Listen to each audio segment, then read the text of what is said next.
Brittany Drew. I'm with Metropolitan Energy Center, and we have Liz Harris here from Bike Walk KC that you all know very well. So yeah, Liz, I'll hand it over to you.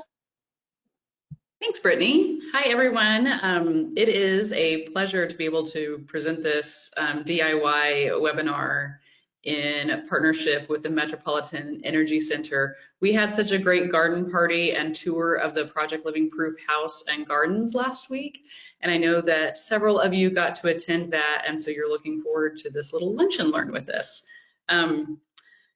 If you're a Bike Walk member, you know that walking and biking are small solutions that we present, as they can, help address really complex problems like energy efficiency and climate and healthier, safer neighborhoods. And so it's always exciting to get to work with organizations like Metropolitan Energy Center that come at it from a much broader perspective. Our focus may be walking and biking and efficient transportation, and they have transportation in the work that they do, but they also do stuff like home ownership and all sorts of bigger picture kinds of work. So we're happy to have you along with us, and thanks for joining.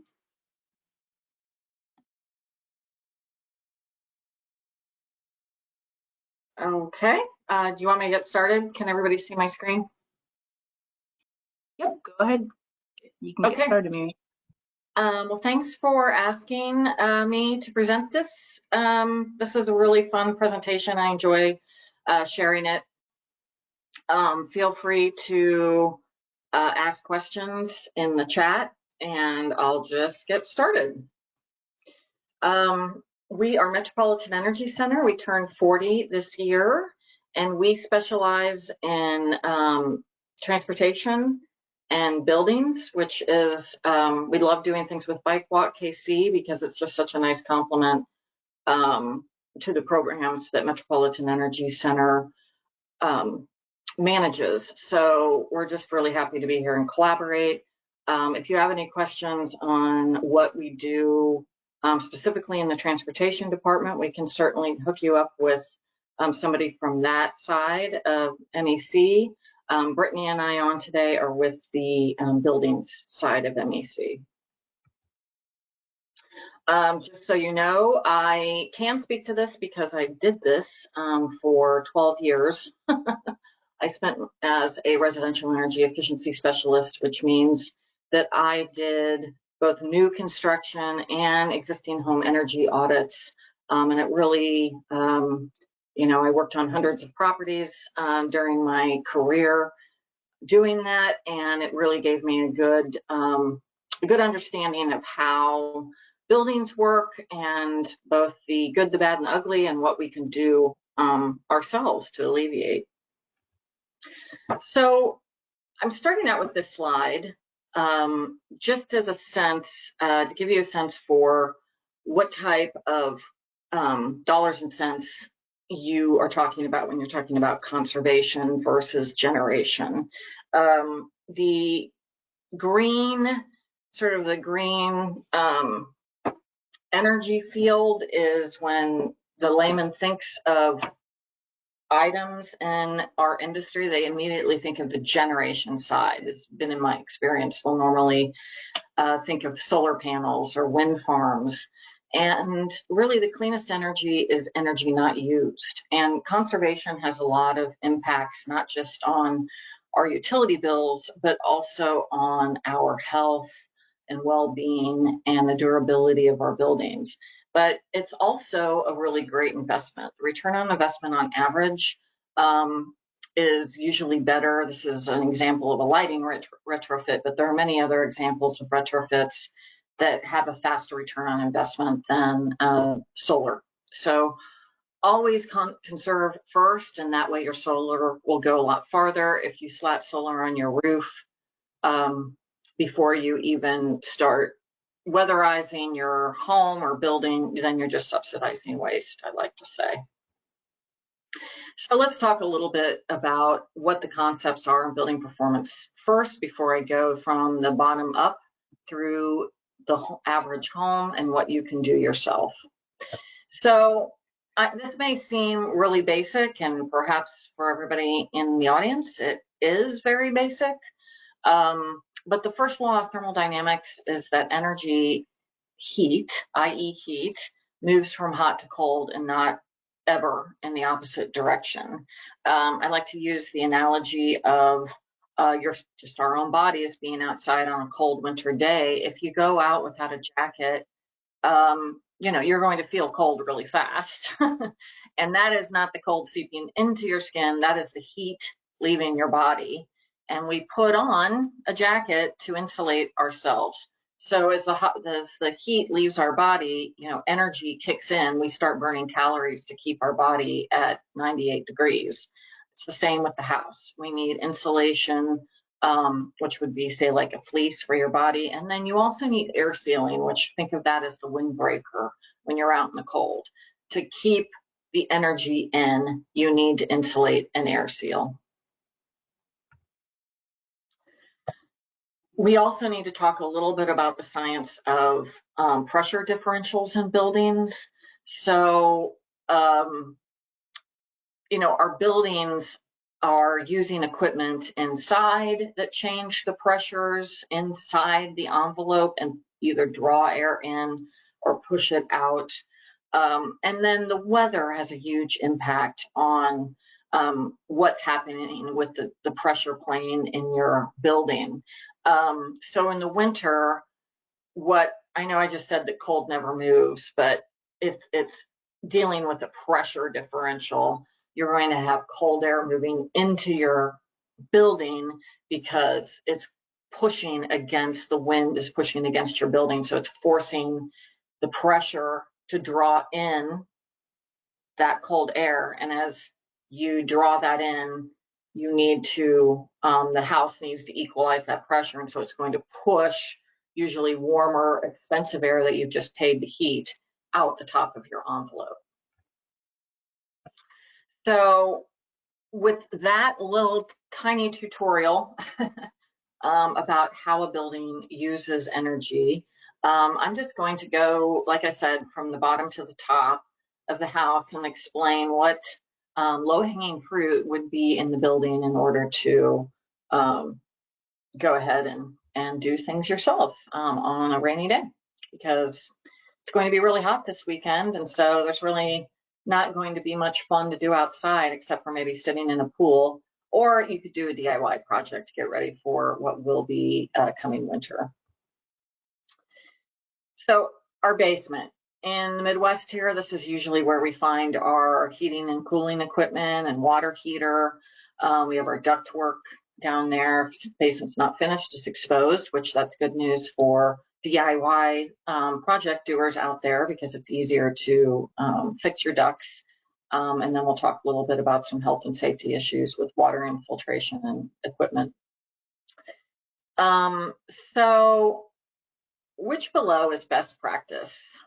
Think about, since this is a webinar, I can't see your hands to answer, just answer in your brain, and it's the one on the right. So fiberglass has to be completely enclosed on all 6 sides and air sealed in a cavity in order to be effective. When you use fiberglass in an application like your rim joist, like it's exposed here in this photo, it's just an air filter. If this looks like your basement, if you have insulation sitting up against your rim joist, which is again your floor joist that's sitting on your top of your foundation wall, and you flip it over, chances are it's going to be picture framed in dirt because it's just filtering your air that's infiltrating through your rim joist. It's a big area of leakiness, and air sealing and insulating it the proper way on the right with foam board and a can of foam is really the way to go. And you can get these materials, of course, if you're going to cut, you basically cut to fit foam board. That's pink Owens Corning foam board that you can get at a Home Depot or a any big hardware store. And then a can of Great Stuff foam. They're usually housed together in the same aisle. And you just need to make sure that you keep about a quarter, a little less than a quarter of an inch gap as you cut to fit your foam board in the rim joist, and then you stick the nozzle of that foam and it will expand and seal that foam board nicely against the rim joist, and it air seals and insulates. And now you've actually just taken care of a really big area of air infiltration in your home. Be sure, of course, to wear rubber gloves and maybe one of the face masks that's still lying around your home when you're using foam spray products because of VOCs. So ductwork, I talked about going ahead and looking at your ductwork. Chances are it's not sealed, and ductwork needs to be just like water pipes. If you want to maintain the right airflow to all the rooms in the house where you have supply ducts, you want to seal the ductwork.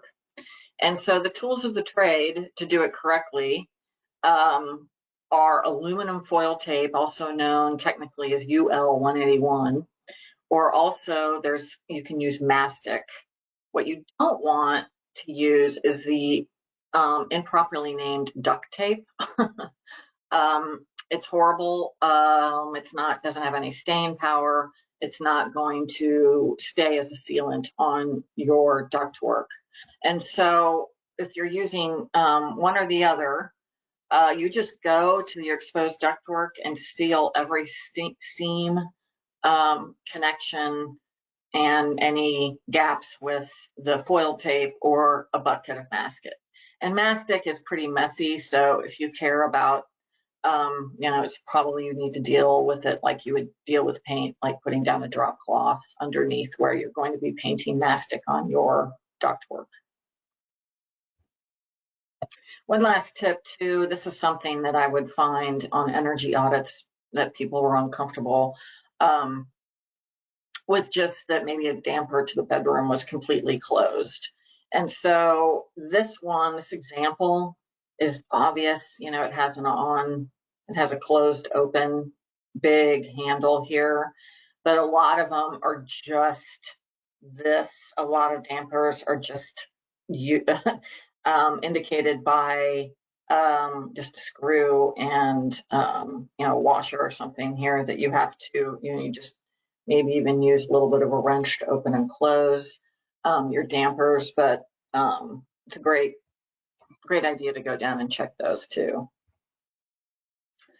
If you have a basement that looks like this after a rain, I'm going to be talking more about water infiltration mitigation later on in the presentation, because it really has more to do with an external inspection, which I'm going to show you how to do an external inspection on your grounds, than it really has to do with anything you can do on the interior. Okay, so we need to talk about health and safety measures when we're talking about air sealing your house, because we don't want to seal in anything that might be unsafe. And so if you have gas burning appliances like a water heater and a furnace, traditional ones like this with metal gravity flues, you want to make sure that nothing really is close to any area that can distribute the gases around your house. So a gas heater next to an HVAC return, for example, which is what this is pictured here. This is about the center of the picture. This vertical ductwork here is the return air coming back into your furnace. And you can see that the furnace flue is now passing right next to the return and then dumping its air into a shared flue. In the summer, just as an aside, I'm kind of getting into some weeds, but in the summer, when the flue isn't operational with your furnace, because you're not heating your house, this water heater now is really susceptible to not drafting completely, because this water heater is using the drafting capabilities of the furnace in the winter to really draft out the excess waste gases from burning natural gas. So this setup is really not the safest. An energy professional will come in and they'll test and give you recommendations for how to make this a safer situation. I once tested a house that looked very similar to this, only there was a return vent right next to this flue, and it turned out that the furnace had a cracked air exchanger, and the woman called me because she was having chronic headaches and fatigue, and it did turn out that their family was getting potentially some high carbon monoxide through the ductwork because of the way it was situated in the basement. And some of my best friends are HVAC technicians, but a lot of HVAC technicians don't see this as a problem. She had called her usual HVAC technician and said nothing was wrong. And I came into the building and found plenty wrong. Okay. Does anybody have any questions on that? I'm not sure, Brittany, if you're monitoring the chat, but just interrupt me and let me know. I'm going to move on to the next level, which is our main living area, interior.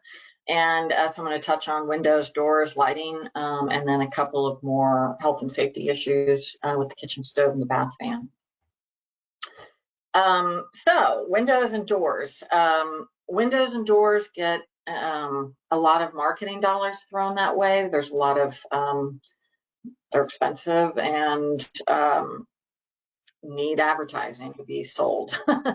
So windows, just replacing a window in and of itself is not necessarily going to, if you have this problem in your home, that's dealing with a number of issues potentially why you're getting condensation in your home. But know that in Kansas City, we have two extremes. In the summer, and we have hot, humid air that is potentially infiltrating into a very air-conditioned house. And then the opposite is happening in the winter. We have cold air coming in to a warm, humid home. Our homes are humid in the winter, because we're cooking, we're taking longer, hotter showers, we're inside more. And so that creates a higher relative humidity problem. And so that's why we get condensation, as you have a temperature differential and that might meet up with a high relative humidity and you get condensation. So there are some things you can do without having to replace your windows. If you do replace your windows, there's a right way and a wrong way. But when you're weatherizing if you have leaky window sash next to where it meets the sill and the rough opening, this seal and peel is really a great product to seal your window in the winter when you're not going to be opening it. You want to remove it in the spring when you want to open your windows, but it is as permanent as you want it. So if you're somebody that maybe has allergies and usually just go straight from heating to cooling and never open your windows, you can leave it there as long as you want. And this is much better than that sheet, that looks like cling wrap that you put around your entire window on the rough opening, because if you're still dealing with infiltration like this, you could potentially, again, have condensation issues if you don't remove that plastic in the summer. And then that becomes a durability issue where if you have chronic condensation problems on your sill, your windowsill, you could lead to wood rot issues. Just gotta be careful. But a lot of folks replace their windows when really a window replacement, when you're not doing it correctly, means that you're still going to get drafts and infiltration around the rough opening of the window. On the left-hand side is an infrared picture that shows some air leaks around the glazing and sash, but also has, if you can see down there at the bottom center and right and in the top two corners, that's infiltration around the rough opening. And so you can, with some windows, what this person is doing is actually sealing with some more permanent caulk around any noticeable cracks around the rough opening.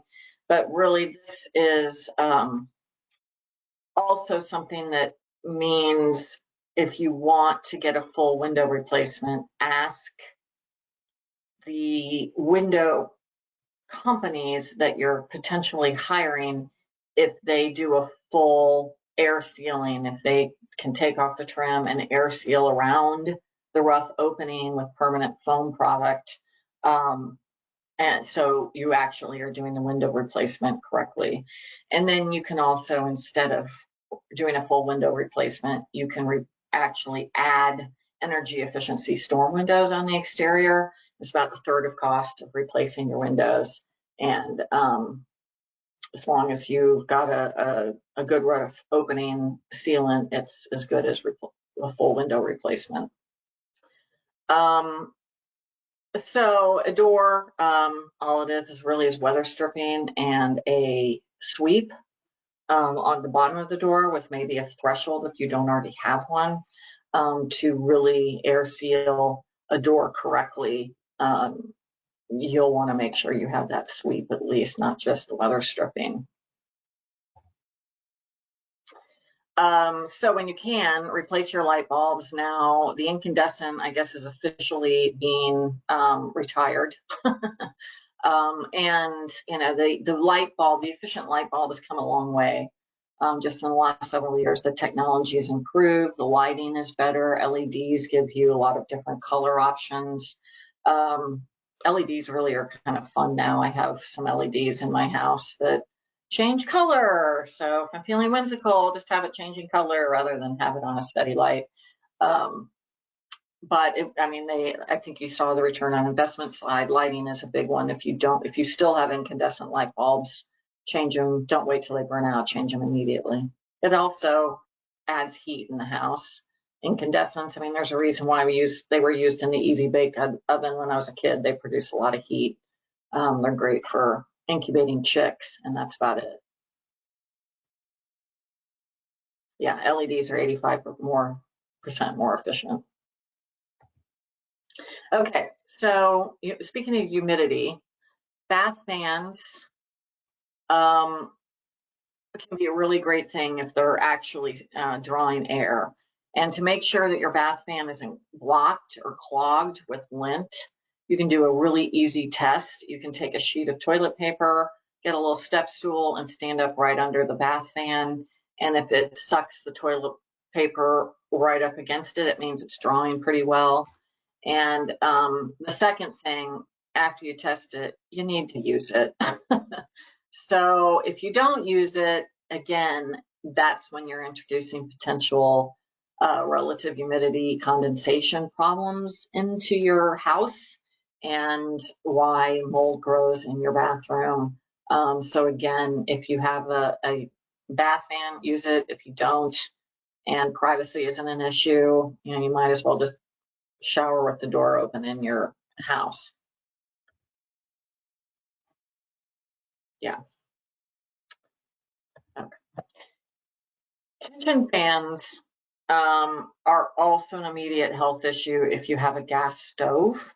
There was controversy a lot in the last year about all the negative press gas stoves were getting, and it's deserved. So I'm not sure why all of a sudden we had to have a culture war over gas stoves, but gas stoves do emit, anytime you're burning natural gas, you have the byproduct of carbon monoxide. And so, I was doing a lot of testing of stoves and again found both the burners and the ovens to be emitting potentially high levels of carbon monoxide. If you have a range hood fan, use it every single time you turn on the stove. If you have a kitchen fan that just circulates air, which there are many of those out there, you don't actually have it exhausting, make sure that it has a filter that can be changed out, and then having it on as circulating with a filter is still better than nothing, but it's still not as good as an exhaust hood. It's also, it's also good at preventing that relative humidity. So as you're boiling water, the exhaust will be taking out that extra steam in wintertime. Okay, so the attic, the house to ceiling connection is a huge one when you're talking about doing things yourself to make your home more efficient. It's all about blocking as many leaks at the top, kind of like putting a hat on your head. You want to put that hat on the top of your building and make sure that it's well air sealed and insulated, and that way you'll have a lot less air escaping out of the top on a cold winter day. So I'm just going to go through a few things here. Any attic access, if you have a simple attic access just through your ceiling, it should be weather stripped like a door, and it should have insulation. The best practice is using foam board cut to fit on top of your drywall or a plywood attic access panel, whatever you have, with foam weather stripping that it can sit on. And then, of course, it shows ceiling rafters there to block the insulation. Some folks have nice pull-down stairs in older parts of Kansas City, and you still can put a cover on that top where, again, you weather strip it and cover the have a box cover over the stairwell that's insulated and air sealed. Here's just a picture of a gentleman air stripping their attic access. Another big, huge area of leaks in the attic is can lighting. And can lighting, especially now that we're not using incandescents as much, it's not necessarily as critical to use a box cover over a can light, but you might as well just be safe to keep any electrical parts away from insulation that might be covering it. We recommend that you use some sort of like flower pot or disposable foam container. You cover the can light and you foam around it. And you want to make sure before adding insulation that you air seal all the gaps. You can use spray foam, again, the same stuff that I talked about early on in the presentation on your rim joist. You can use this in your attic around all these penetrations. Obviously, if you have insulation existing in your attic, this is going to be more of a pain. If you don't have insulation in your attic, that's a good problem in the short term, meaning that it's easier to air seal and block things. But you need to do it immediately because an uninsulated attic is a huge, huge, huge energy suck. The only thing you want to be sure that you really do block is any gas burning flue will be too hot to have anything up against it. Don't use spray foam. The only thing you can use around it, first of all, you want to put a collar around it so you keep any hot metal away from the insulation. But you can also use what's called fire caulk. It's bright red. Again, sold at hardware stores. Fire caulk is the only product that can touch a flue without melting or causing a hazard. One thing I want to call attention to is the band joist here. The center photo here is a band joist of a additional room that might be sitting next to your attic space. So, 2.5 floors of a split level, for example, will have this, where you'll have a room with an insulated wall that borders the attic. You can see too in this picture, this is what I was talking about as far as insulation being a filter. There's the dirt that the air is filtering out through this wall and just creating a dirty piece of fiberglass insulation. But so many people insulate their wall, and I go into the attic and this band joist here is completely open, which means the wall insulation isn't doing any good because you have an opening in between your two floors between that 4.5 for air just to escape out directly out of from under the band joist. So you treat it like I was saying, you treat the rim joist is foam board and foam. So this might be hard to see, but this is what I'm talking about. If you have a sort of bonus room in a partially finished attic, you can see these red arrows coming out.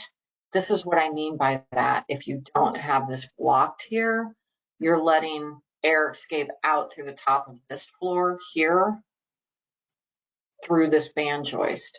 The insulation, the air sealing has to go all the way down. And just having fiberglass, then again, fiberglass is only exposed if it's insulated on all 6 sides. So back to this picture with what's called a knee wall. This wall separating the conditioned space with the unconditioned attic is called a knee wall. I'm calling out the dirt again here. It's been a few while since I've given this presentation, so apologies for the redundancy. But again, notice the block of the band joist. That's the best practice. And then do either, if you have that perfectly good fiberglass insulation that's not smashed or compressed hanging, you can put rigid foam insulation on the back of that on the attic side. So that'll hold in the fiberglass insulation and it'll be effective. It won't be ineffective or just an air filter. It'll actually block air.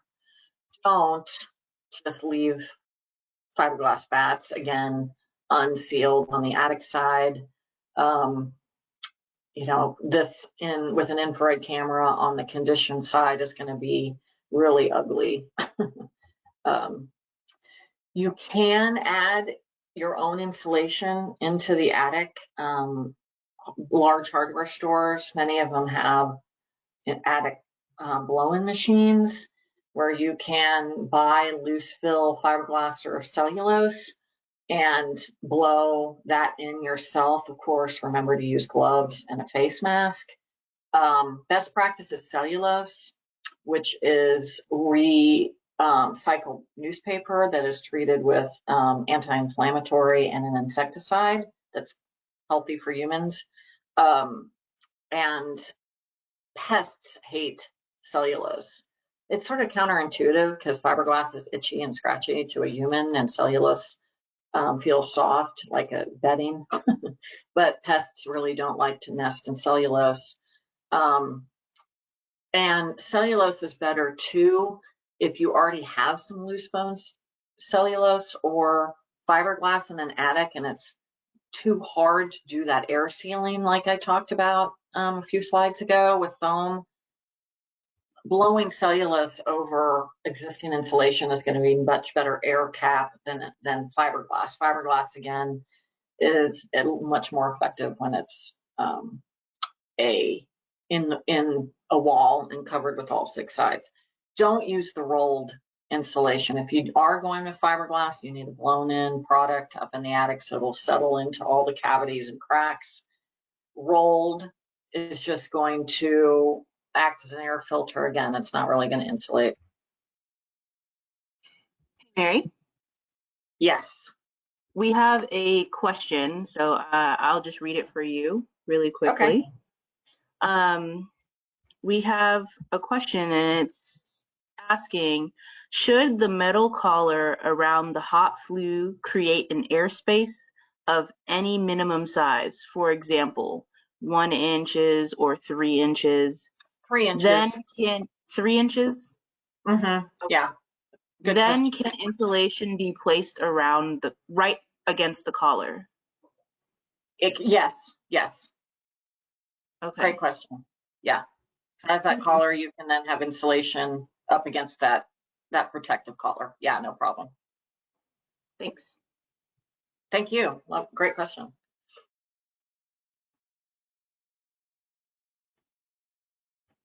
Okay. Last section, and then we'll open it up for more questions at the end. So exterior. This is mostly to help you keep that water away without a super expensive water mitigation, which sometimes is unavoidable, but let's talk about doing the inspection first. The things to look for outside. Your primary goal is to keep water away from the foundation. So if you have a wet basement, go outside and do an inspection and see if you have any disconnected downspouts, disconnected gutters. When was the last time you cleaned your gutters? No judgment here. Our gutters certainly, like the cobbler that their kids don't have shoes, that old tale. Sometimes I'm the former home energy auditor that could clean our own gutters more often. But it's really important to keep them clean if you have a damp basement, and then make sure that your downspouts are connected and dumping water at least 6 feet away from your foundation. And then you need to make sure that, here's a really bad one that's obvious, that's a problem. But then you need to make sure that your grade, your lawn, the grounds around your foundation are sloping away from the foundation. So, if you're dumping your downspouts, dumping water 6 feet away from the foundation wall, but it slopes back towards the foundation wall, it's not really helping that much. So you want to make sure that, with like this picture, they're showing a level, that you have a gradual slope of 5-6 inches, 6 feet away, graded away from the foundation. So that will mitigate this problem. If you're shedding your water away from the foundation wall, your gutters are working, the downspouts are working. Now, before I go to the last slide, I'm just going to say that if you have a situation where you have a slope, no matter what you do. My house is built on a hill, in the middle of a hill. And so, we literally, we're on a slope like this. And so on a big rain event, we would have water collecting on the side of our house, where the hill from our neighbor is just, flowing downward. And so we did have to spend some money on a French drain on around the house, and had to install a couple of sump pumps and a perimeter drain. Since we did that work, all water issues have completely been mitigated, especially now that we're dealing with extreme storms and heavy rain events. This might be unavoidable, but it's a huge durability issue. It's a big issue with relative humidity and health, with potential mold growth. If you dry up the basement, it's unfinished, but it's another area. If you get do things that lead to a completely dry foundation wall on the inside, and you really want to save more energy, going in, and you can now insulate your foundation wall with what's called a high density foam product, different than the great stuff. That's a low density foam product. Sorry to get in the weeds. Let me know if you have any questions. But you can insulate a foundation wall once you've taken care of any water infiltration issues very effectively. And it's great return on your investment. Okay, one little bonus. We were talking about pressures in the house. So back to that house that is pulling in cold air in the winter and exhausting warm air out of the top of your attic. Now, doing all the insulation and air sealing is going to help you. There's one behavior, though, that I want to make everybody aware of, and that is your dryer. So first of all, everybody should have their dryer exhausting out of the house. Some people, there's this myth that I've run into over the years that in the winter you can have your dryer exhausting in the house and save on heating bills, because no, that's not healthy. You're exhausting hot, humid air into your house. It's going to cause huge humidity problems. It's just not good. Don't do it. So you're exhausting your clothes dryer out of the house. Well, if you have the clothes dryer on in the dead of winter, in the coldest time of winter, if you're starting the dryer when it's 10 degrees outside, you are exhausting 200 cubic feet of air per minute out of the house with that clothes dryer. And that means you're drawing in 200 cubic feet of air per minute of 10-degree air while you're doing it.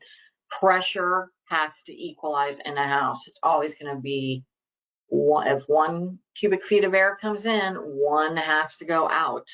So if you're exhausting out 200 cubic feet of air, 200 cubic feet of air per minute has to come in.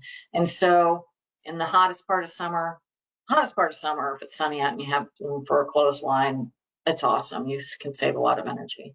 If you don't have that option, just don't run the clothes dryer in the hottest part of the day or the coldest part of the day in the summer and winter.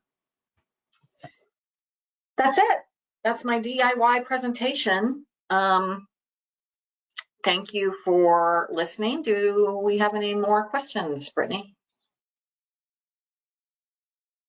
I think you did such a good job because we only had those 2 questions.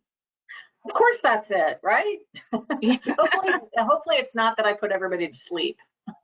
No, I doubt it. Okay, cool. Well, if we don't have any questions, I think we're done. I think so. And we'll send a link of this recording once we get it up on our YouTube channel. So, I'll send that out to Liz so she can distribute, once it's up there. So, yeah. Thanks again, Liz and Bike Walk KC, for hosting this. Much appreciated. Yeah, our Thank pleasure. You Thank you. all right. Well, thank you all so much, and I hope you have a wonderful rest of your week.